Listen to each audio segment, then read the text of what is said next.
నమస్తే, నా పేరు బాలకృష్ణ. క్యూటీవీ న్యూస్ కి స్వాగతం. ఈ రోజు వార్తల్లోని ముఖ్యాంశాలు.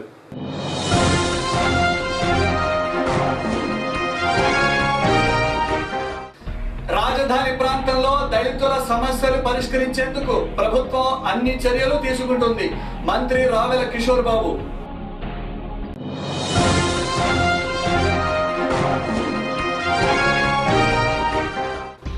నేడు ఘనంగా ముగిసిన ఏపీ అంతర్రాష్ట్ర టేబుల్ టెన్నిస్ పోటీలు.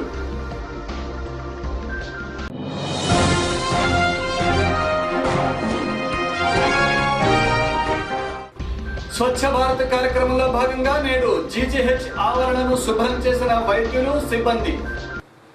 నూతన రాజధానిలో దళితుల సమస్యలు పరిష్కరించి వారి అభివృద్ధికి పలు పథకాలు ప్రభుత్వం అమలు పరుస్తుందని రాష్ట్ర సాంఘిక సంక్షేమ శాఖ మంత్రి రావెల కిషోర్ బాబు అన్నారు.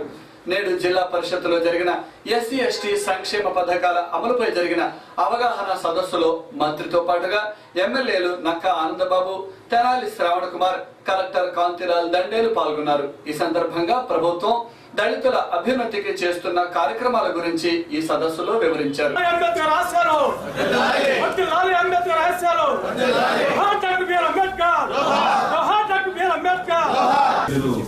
శ్రావణ కుమార్ గారు, గౌరవ శాసనసభ్యులు నక్కా ఆనందబాబు, దళితుల అభివృద్ధికి భవిష్యత్తుకి ఉన్నారు. వీళ్ళందరూ కూడా ఉన్నారు. మరి ఇంతమంది దళిత చేస్తూ మా ప్రతిపాదనని ప్రభుత్వం ముందు తీసుకెళ్లడం కోసమే అభిప్రాయాన్ని ప్రజలు కూడా ఉంటే ఉండవచ్చు. అభిప్రాయాన్ని వెళ్ళబుచ్చుకుని ఈ అభిప్రాయాలన్నింటినీ కూడా క్రోడీకరించి ఒక రిపోర్ట్ లాగా తయారు చేసి ఆ రిపోర్ట్ ని ల్యాండ్ పూలింగ్ కమిటీ సభ్యుల ద్వారా గౌరవ ముఖ్యమంత్రి గారి దృష్టిలో ఉంచి చర్చించి ఎస్సీ ఎస్టీలకు సంబంధించినటువంటి ప్రజలు కానీ, వ్యవసాయ కూలీలు కానీ, రైతులు కానీ, యువకులు కానీ అందరికి కూడా న్యాయం జరిగే విధంగా ఈ రాజధాని నిర్మాణ చరిత్రలో అందరూ కూడా భాగస్వాములు అయ్యే విధంగా అన్ని చర్యలు ప్రభుత్వం తరఫున తీసుకోవాల్సినటువంటి అవసరం ఉంది. గౌరవ ముఖ్యమంత్రి గారు ఒక స్పష్టమైనటువంటి విధి విధానంతో ముందుకు వెళుతున్నారు. రాజధాని విషయంలో ఆ విధి విధానాలకి లోబడి అటు రైతులు కానీ, ఇటు బడుగు బలహీన వర్గాలు కానీ అందరికి కూడా న్యాయం జరిగే విధంగా వారు అన్ని చర్యలు తీసుకుంటున్నారు. ఎప్పటికప్పుడు ఇక్కడ నుంచి రిపోర్టులు తెప్పించుకుంటున్నారు, అందరితో మాట్లాడుతున్నారు. ఇచ్చే వేదికగా భావించాల్సిన అవసరం, నడిపించుకోవాల్సిన అవసరం. ఎందుకంటే సభలు జరిపేటప్పుడు ఒక మంచి వాతావరణంలో నడవాలి. ప్రభుత్వం అభిప్రాయాలు తీసుకుంటుంది అని అనుకున్నప్పుడు ప్రత్యేక ఆహ్వానితులు ఉన్న నేను అందరం కూడా మీరు ఏం చెప్తే దాన్ని ప్రత్యేకంగా రికార్డు చేసుకొని ఆ వ్యక్తి పేరు, వారు ఎందుకు ఈ సభకు వచ్చారు, ఆ సభకు వచ్చినప్పుడు వారు చెప్పిన అభిప్రాయాలు ఏంటన్నింటినీ స్పష్టంగా తెలియజేస్తున్నాను. గుంటూరు జిల్లా టేబుల్ టెన్నిస్ ఆధ్వర్యంలో స్థానిక ఎన్టీఆర్ స్టేడియంలో ఈ నెల 14వ తేదీ నుండి ప్రారంభమైన AP inter district and state table tennis పోటీలు నేడు ముగిశాయి. రాష్ట్రం విడిపోయిన తర్వాత మొట్టమొదటిసారిగా ఈ పోటీలు నిర్వహించారని, పలు ప్రాంతాల నుండి వచ్చిన క్రీడాకారులు ఈ పోటీలలో ఉత్సాహంగా పాల్గొన్నారని నిర్వాహకులు తెలిపారు. పోటీలు విజయవంతంగా జరగడానికి సహకరించిన ప్రతి ఒక్కరికి ధన్యవాదాలని చీఫ్ రెఫరీ ముక్కామల అన్నారు.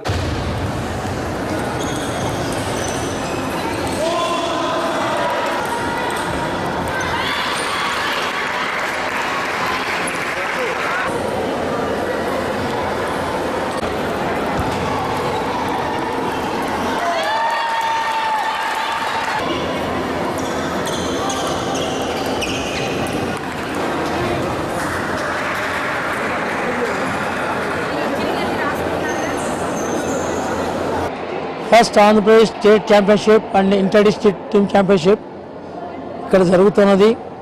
ఇది మాకందరికీ చాలా ఆనందకరంగా ఉంది. ఎందుకంటే 1960-60కి ముందు ఆంధ్ర రాష్ట్రానికి గుంటూరు హెడ్ క్వార్టర్స్గా ఉండేది. అప్పుడు సెక్రటరీ శాస్త్రి గారు ఉన్నారు.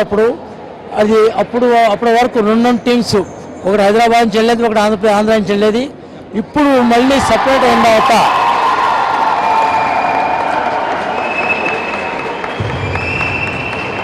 స్టేట్ సపరేట్ అయిన తర్వాత మొట్టమొదటిసారిగా స్టేట్ ఛాంపియన్షిప్ ఇక్కడ చేస్తున్నారు. మా ప్లేయర్స్ అందరికీ, మా అఫీషియల్స్ అందరికీ చాలా ఆనందకరంగా ఉంది. ఎందుకంటే నంబర్ ఆఫ్ ప్లేయర్స్ ఒక స్టేట్ నుంచి అదివరకు 4-5 అట్లాగా ఆడేవాళ్ళు ఒక్కొక్క టీం నుంచి. ఇప్పుడు 2 టీమ్స్ వెళ్తున్నాయి కాబట్టి మాకు చాలా ఆనందంగా ఉంది ఇది. అట్లానే ఇక్కడ పార్టిసిపేషన్ కూడా స్టేట్ డివైడ్ అయిపోయింది కాబట్టి ఎంట్రీస్ రావేమని అనుకుంటున్నారు. కానీ ఎంట్రీస్ కూడా చాలా బాగా వచ్చినాయి.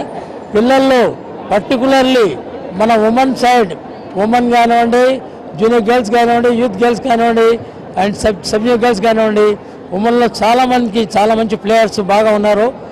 2 గంటల పాటు ప్రతి ఆదివారం ప్రభుత్వ సమగ్ర వైద్యశాలలో స్వచ్ఛ భారత్ కార్యక్రమాన్ని నిర్వహిస్తున్నామని జీజీహెచ్ వైద్యులు డాక్టర్ కిషోర్ కుమార్ తెలిపారు. 50 వారాల పాటు ఈ కార్యక్రమాన్ని కొనసాగిస్తామని, దీనికి అనూహ్య స్పందన లభించింది అన్నారు. స్వచ్ఛందంగా సుమారు 200 మంది ఉద్యోగులు నేడు స్వచ్ఛ భారత్ కార్యక్రమంలో పాల్గొన్నారన్నారు. పరిసరాల పరిశుభ్రత అందరి బాధ్యత అని, ప్రతి ఒక్కరూ స్వచ్ఛ భారత్ కార్యక్రమంలో పాల్గొనాలని ఆయన కోరారు.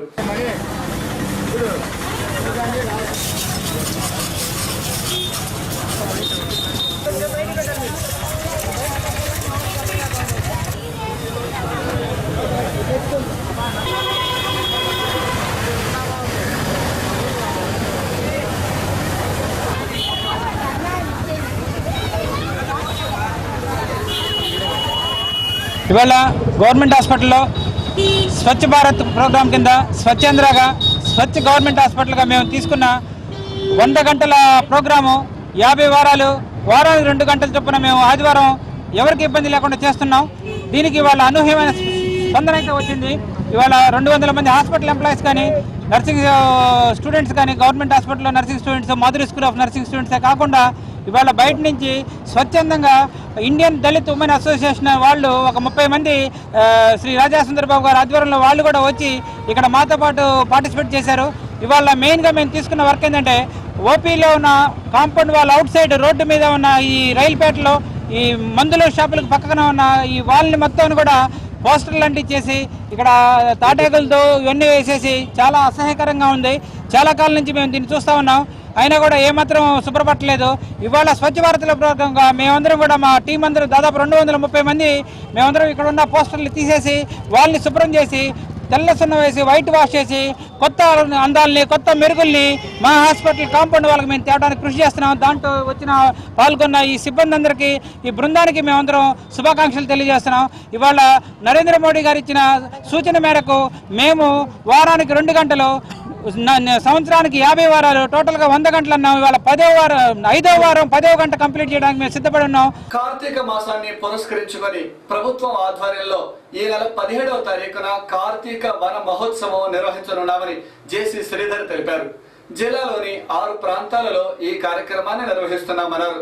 కుటుంబ సమేతంగా పాల్గొనే విధంగా అన్ని ఏర్పాట్లు చేస్తున్నామని, ఈ కార్యక్రమంలో మొక్కలు నాటడంతో పాటుగా పోస్టర్ ప్రజెంటేషన్, ఫోటో ఎగ్జిబిషన్ వంటి కార్యక్రమాలు నిర్వహిస్తున్నామని జేసీ తెలిపారు. ఈ కార్తీక మాసం సందర్భంగా మన జిల్లాలో కార్తీక వనమహోత్సవాల్ని ప్రభుత్వ పరంగా 17వ తారీఖున నిర్వహించడానికి అన్ని ఏర్పాట్లు చేస్తున్నాం. మనకి జిల్లాలో 6 ప్రాంతాల్లో ఈ కార్తీక వనమహోత్సవాలు జరుగుతాయి. ఒకటి ప్రధానంగా మన కోటప్పకొండలో ప్రధానమైనటువంటి భాగంగా ఉంటుంది.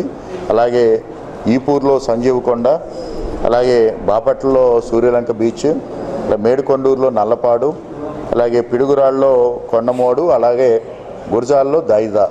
సో ఇవన్నీ కూడా అంటే రిజర్వ్ ఫారెస్ట్ పరిధిలో, అలాగే ఫారెస్ట్ దగ్గరలో ఉన్నటువంటి ప్రాంతాలు. అలాగే అందరూ కూడా వెళ్ళి కొంతసేపు అక్కడ స్పెండ్ చేసి, అలాగే వాళ్ళ కుటుంబాలతోటి, వాళ్ళ పిల్లలతోటి వాళ్ళందరూ కూడా కార్తీక వనమహోత్సవం సందర్భంగా వాళ్ళు స్పెండ్ చేయదగినటువంటి ప్లేసెస్.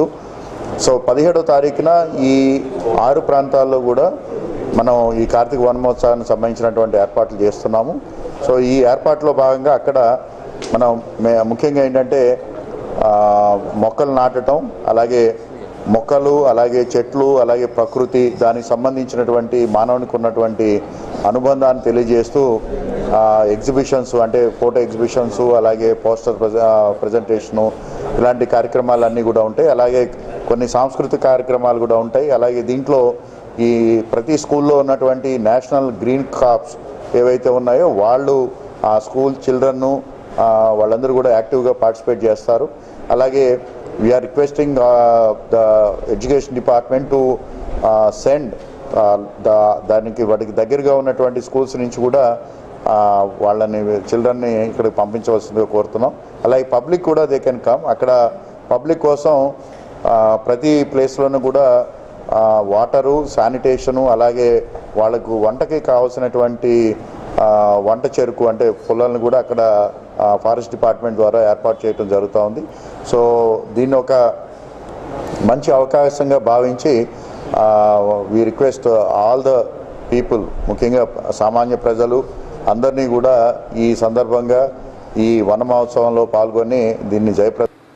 QTV న్యూస్లో ఇప్పటిక చిన్న విరామం.